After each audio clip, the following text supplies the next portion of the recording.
నమస్తే, welcome to our channel. YCP అధినేత జగన్మోహన్ రెడ్డి పులివెందులలో పర్యటిస్తున్నారు. మరి పులివెందుల ప్రజలు అక్కడ జగన్మోహన్ రెడ్డికి గట్టి షాక్ ఇచ్చారనే చెప్పవచ్చు. ఏదైతే సాక్షి కానివ్వండి, జగన్ అనుకూల మీడియా సంస్థలందరూ కూడా ప్రజాదరణ పెరిగిపోతుంది. సో అందుకే కూటమి ప్రభుత్వం వైసీపీ మీద జగన్మోహన్ రెడ్డి పైన కక్ష కట్టిందని చెప్పుకుంటారు. మరి సొంత నియోజకవర్గంలో ప్రజలు రాలేని పరిస్థితి. మరి ఈ పరిస్థితిని ఏ విధంగా చూడాలి తెలుసుకునే ప్రయత్నం చేద్దాం. దీన్ని విశ్లేషించడానికి మనతో పాటుగా ఉన్నారు సీనియర్ జర్నలిస్ట్ డివి శ్రీనివాస్ గారు. నమస్తే సార్. నమస్తే. జగన్మోహన్ రెడ్డి ఎక్కడికి వెళ్ళినా విశేష ప్రజాదరణ వస్తుంది. పొదిలి పర్యటన చూడండి, తెనాలి పర్యటన, రెండపాల పర్యటన, జనసంద్రోహం వస్తుంది. సో ఇది తట్టుకోలేకే కూటమి ప్రభుత్వం ఆయన పైన కేసులు పెడుతుంది, లేదంటే కక్షపూరితంగా వ్యవహరిస్తుంది. ఇది వైసీపీ నేతలు ఎవరైనా చెప్పేది సార్. మరి ఈ రోజు చూసుకున్నట్లయితే సొంత నియోజకవర్గంలో పులివెందుల్లో గట్టి షాక్ తగిలిందని చెప్పవచ్చు. మరి ఆయన పర్యటిస్తున్న నేపథ్యంలో అక్కడ ప్రజలు ఎవరు కూడా ఆయన్ని చూసేందుకు కానివ్వండి, కలిసేందుకు కానివ్వండి అసలు ఆసక్తే చూపించలేదు. ఈ పరిణామాన్ని ఏ విధంగా చూడాలంటారు? అంటే ఇది బల్బు కాదు, ఏంటి వాపు. బల్బుకి వాపుకి తేడా. వాపు ఎక్కడ ఏదో ఒక పార్ట్లో వస్తుంది. బల్బు అంటే మొత్తం శరీరం అంతా నీకు యూనిఫామ్ గ్రోత్ ఉంటే అది దృఢమైన శరీరం. ఇప్పుడు ఇది దృఢమైన శరీరం కాదు. ఇదేంటిది కేవలం వాపు మాత్రమే. అక్కడక్కడ వాస్తోంది. తెనాల్లో వాసింది, లేకపోతే రెంటపాళ్ళలో వాసింది, లేకపోతే రేపొద్దున బంగారుపాలెంలో వాసుద్ది. ఇది వీళ్ళు తెప్పిస్తున్న వాపులు, బలుపు కాదు. ఏది డబ్బు వదులుతున్నారు, డబ్బు వదిలిన చోట జనం వస్తున్నారు. అంటే వచ్చేది జనం కాదు, జనం రూపంలో ధనం. వాళ్ళకి మీరు బిర్యానీ ప్యాకెట్లు, లేకపోతే ఆ క్వార్టర్ బాటిల్స్, ఇంకొక 1000 రూపాయలు 5000 ఎంతో కొంత క్యాష్ పంచుతున్నారు. వాళ్ళు దానికోసం వస్తున్నారు అన్నమాట. అంటే వీళ్ళంతా కూడా పెయిడ్ ఆర్టిస్టులు.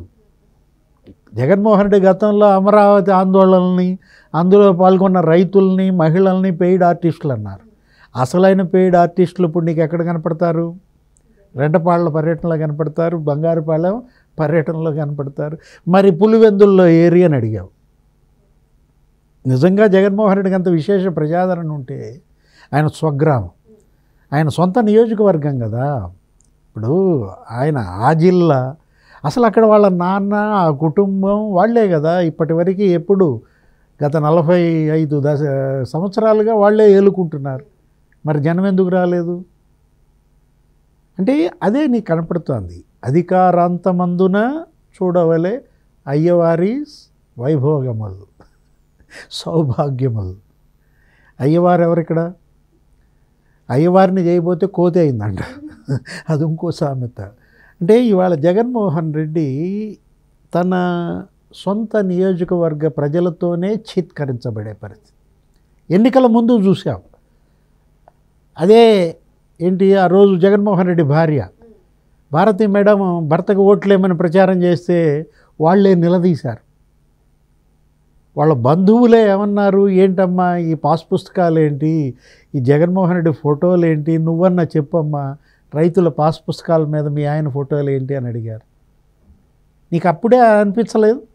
అప్పుడే మీరు అన్నారు ఏంటి, మనం మాట్లాడుకున్నాం ఎక్కడో కొడుతోంది అంటే. ఎక్కడో కొడుతోంది అనుకున్నాం కానీ ఇంత కొట్టుద్ది అనుకోలే. ఇది హై వోల్టేజ్ షాక్ తగిలిందనమాట. నిజంగా మరి రాజశేఖర్ రెడ్డి జయంతి, రాజశేఖర రెడ్డి జయంతి గతంలో ఎలా జరిగింది, ఇవాళ ఎలా జరిగింది. ఇప్పుడు ఓడిపోయిన తర్వాత ఇది 2వ జయంతి. దీనికన్నా పేలవంగా జరిగింది లాస్ట్ ఇయర్ జూలై 8. ఇప్పుడు ఇంకా నయం అన్నమాట.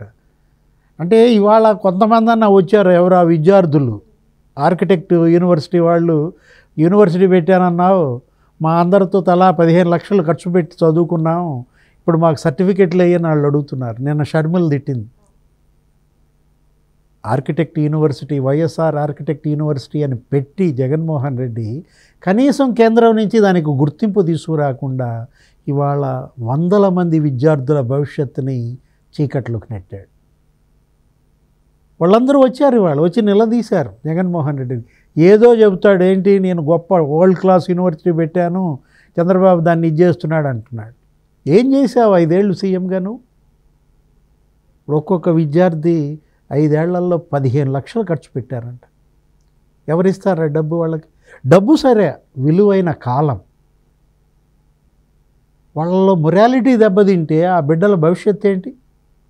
షర్మిల తిట్టింది ఏమని, ఈ మొత్తానికి కారకుడు అవినాష్ రెడ్డి, జగన్మోహన్ రెడ్డి. ఎంపీగా ఉండి ఏం బగలు తెస్తున్నాడు జగన్మోహన్ రెడ్డి? నీ బాధ్యత లేదు. కడప ఎంపీగా పులివెందుల్లో ఇవాళ ఆర్కిటెక్ట్ యూనివర్సిటీని అనాథగా వదిలేశారంటే 500 మంది పిల్లలు. ఇప్పుడు జనం రాలేదండి ఏంటండి అని అడిగితే ఇక నేనేం చెబుతాను?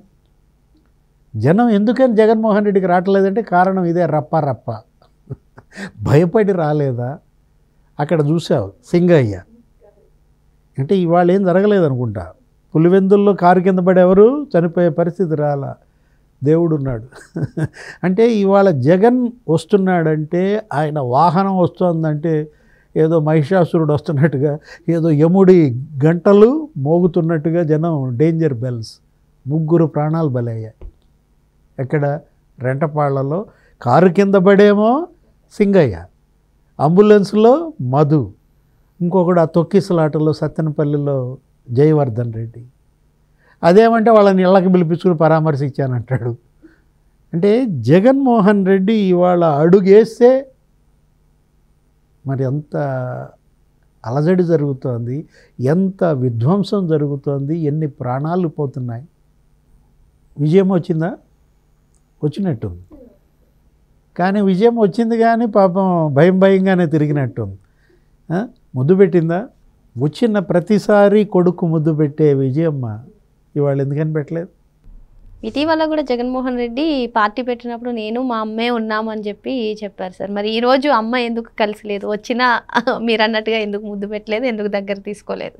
అంటే అమ్మనే తరిమేశాడు కదా, ఇంట్లో నుంచి తరిమేయటం కాదు, పార్టీ నుంచి కూడా తరిమేశాడు కదా. వైఎస్ఆర్ కాంగ్రెస్ పార్టీ గౌరవ అధ్యక్షురాల ఆమెను తీసేసి తనను తానే శాశ్వత అధ్యక్షుడిగా ఒక తీర్మానం, ఒక ప్లీనరీ విజయసాయిరెడ్డే పెట్టాడు. ఆ తీర్మానాన్ని ఎక్కడున్నాడు విజయసాయిరెడ్డి? పారిపోయాడా? జంప. అంటే జగన్ అంటే భయపడి ఇవాళ విజయసాయిరెడ్డి వ్యవసాయం చేసుకుంటున్నాడంటే, జగన్ అంటే భయపడి వాళ్ళ తల్లి అసలు అతనితో పాటు కలిసి నివసించటం లేదంటే, అంటే వాళ్ళ షర్మిల దగ్గర ఎందుకు ఉండాల్సిన పరిస్థితి వచ్చిందమ్మా? అమెరికా వెళ్ళిపోయింది అప్పట్లో, నీకు గుర్తుందా? ఎన్నికలకు ముందు అక్కడి నుంచి వీడియో వదిలింది. అంటే ఇవాళ జగన్మోహన్ రెడ్డి ఎంతమంది ఆడబిడ్డల ఉసురు పోసుకున్నాడు ఇంట్లోనే. తల్లి ఉసురు, చెల్లెళ్ళ ఉసురు పోసుకునే కదా ఈ పరిస్థితి వచ్చింది. మామూలుగా ప్లీనరీ పెట్టాలి, పెట్టాడా ఈ సంవత్సరం? వైఎస్ఆర్ జయంతి వచ్చిందంటే ఆ జయంతి సందర్భంగా వైఎస్ఆర్ కాంగ్రెస్ పార్టీ ప్లీనరీ పెట్టడం ఒక ఆనవాయితీ. ఎందుకని పెట్టలేదు? అంటే పెట్టడానికి నామోషి వచ్చి పెట్టలేదా? పెడితే డబ్బులు ఖర్చు అవుతాయి అని పెట్టలేదా? డబ్బులు ఖర్చు అవుతాయి అని పెట్టకపోతే మరి ఆ డబ్బు వెదజల్లి జనాన్ని ఎట్ట తెచ్చుకుంటున్నాడు? అదే 1000 రూపాయలు పంచి బిర్యానీలు లేకపోతే ఆ బ్రాందీ బాటిల్స్ ఇచ్చి. అంటే ప్లీనరీ పెట్టకపోవడానికి మనస్కరించలేదంటే యాక్చువల్గా ఇది పెట్టాల్సిన సమయం, సందర్భం. ఎందుకని? ఒకవైపేమో క్యాడర్ మొరాలిటీ కోల్పోయింది, కాడి కింద పడేశారు. లీడర్స్ అంతా నిన్ను వదిలిపెట్టి వెళ్ళిపోతున్నారు, వేరే పార్టీల్లోకి ఫిరాయించారు. ఎందుకు? అసలు సమీప బంధువు బాలినేని శ్రీనివాసరెడ్డి ఎక్కడున్నాడు? బాలినేని శ్రీనివాసరెడ్డి అటు రాజశేఖర రెడ్డి క్యాబినెట్లో చేశాడు, జగన్ క్యాబినెట్లో మంత్రిగా చేశాడు, 5 సార్లు ఎమ్మెల్యే గెలిచినాడు, జనసేనలో చేరిపోయాడు. అంటే నీ బంధువులే ఇవాళ నిన్ను చీత్కరించి వెళ్ళిపోతున్న పరిస్థితుల్లో ఎవరు మోస్తారు నీ జెండా? వాళ్ళ జగన్మోహన్ రెడ్డి ఇవాళ ఏంటంటే దోషిగా నిలబడ్డాడు, కుటుంబంలో దోషిగా ఉన్నాడు, బంధువర్గంలో దోషిగా ఉన్నాడు, పార్టీలో దోషిగా నిలబడ్డాడు. ఇవాళ ప్రజల ముందు అతనే కదా దోషి. అసెంబ్లీకి వెళ్ళాడా? సంవత్సరం అవుతోంది. ఎన్ని రోజులు వెళ్ళాడు? ప్రమాణ స్వీకారం రోజు వెళ్ళాడు, ఇక అంతే. అంటే ఇలాంటి ప్రజాప్రతినిధి పులివెందుల ప్రజలు కోరుకుంటున్నారా? ఇతనికి వేసిన ఓటు దండగా, అనవసరంగా ఇతనికి 60,000 ఓట్లు వేసి మెజార్టీతో గెలిపించాం. అదే బీటెక్ రవికి ఓటేసి ఉంటే ఇవాళ అసెంబ్లీకి వెళ్ళేవాడు, బ్రహ్మాండంగా పులివెందుల సమస్యల మీద మాట్లాడేవాడు. అంటే ఇతను ఒక పలాయనవాది. ఇతను ఒక పిరికోడు. జగన్మోహన్ రెడ్డిని అందరూ ఏమనుకుంటారంటే ఏదో పులివెందుల పులి ఇట్లా బిల్డప్లు ఇస్తారు. ఇతను నిజంగా పులి అయితే, పులివెందుల పేరు నిలబెట్టేవాడైతే ఎక్కడికి వెళ్ళేవాడు? అసెంబ్లీకి వెళ్ళేవాడు. అసెంబ్లీకి వెళ్ళలేనటువంటి పిరికోడు. తండ్రి పుట్టినరోజు నాడు ప్లీనరీ పెట్టడానికి ధైర్యం చాలని పిరికోడు. ఈ పిరికోడిని నమ్ముకుని మరి ఇంకా క్యాడరు జెండా పైకెత్తుద్దా? దురదృష్టం. ఆంధ్రప్రదేశ్లో ఇలాంటి పరిణామాలు దురదృష్టం. ఇక్కడ అసలు ప్రతిపక్షం అనేది లేకుండా పోయింది. ప్రతిపక్షం లేకపోయేసరికి ఏం జరిగిందో తెలుసా? మీడియానే ప్రతిపక్షంగా పనిచేస్తుంది. ఇక ఎటు జగన్మోహన్ రెడ్డి ఇది ఓడగొట్టిన నాగలి, ఇతను పనిచేయడు, అసెంబ్లీకి పోడు, ఆ 11 మంది ఎమ్మెల్యేలతో ప్రశ్నలు అడగరు. అటు తెలుగుదేశం, జనసేన, బీజేపీ ఎమ్మెల్యేలను కానీ ఇటు మంత్రులను కానీ నిలదీసే దమ్ము, ధైర్యం ఈ ప్రతిపక్షానికి లేదని ఆంధ్రజ్యోతే ప్రశ్నలు వేస్తుంది. ఏబిఎన్ఏ ఇవాళ నిలదీస్తోంది. ఈటీవీ, ఈనాడు, TV5 ఇవి ప్రతిపక్షంగా మారాయి. ఇవాళ వాళ్ళు తప్పులు చేశారనుకో, జగన్మోహన్ రెడ్డి నిలదీసే నైతికత కోల్పోయాడు. ఇప్పుడు మంత్రులు తప్పు చేశారనుకో, ఇవాళ మనం చూస్తున్నాం ఆంధ్రజ్యోతిలోనో ఈనాడులోనో కథనాలు, లేకపోతే ప్రసారాలు ఆ ఛానల్స్లో. అంటే ప్రతిపక్షం చచ్చిపోయింది కాబట్టి మీడియానే ప్రతిపక్షంగా మారిందా? పాపం వైఎస్ఆర్ కాంగ్రెస్ పార్టీ ఎటు ప్రతిపక్షం కాదు, నేనే ప్రతిపక్షం అని షర్మిల వస్తోంది. ఎక్కడెక్కడో కొంచెం పళ్ళాలు లేకపోతే గిన్నెలు ఆ స్పూన్లతో కొడుతోంది, కానీ ఆమె వాయిస్ వెళ్ళటం లేదు. అక్కడ కూడా జగన్మోహన్ రెడ్డి మనుషులు తయారయ్యారు. షర్మిల ఒక అడుగు ముందుకేస్తే 4 అడుగులు వెనక్కి లాగుతున్నారు కాంగ్రెస్ వాళ్ళే. కమ్యూనిస్టులు ఏవో మినుకుమంటున్నారు. అసలు భూతద్దంలో పెట్టి ఎతికినా ఎక్కడ కనపడతలేదు. ఈ పరిస్థితి ఇవాళ ఎందుకు దాపరిచిందంటే ప్రజలు జగన్మోహన్ రెడ్డికి 40% ఓటేయటం, 11 మంది ఎమ్మెల్యేలని గెలిపించటం, 4 ఎంపీలని గెలిపించటం.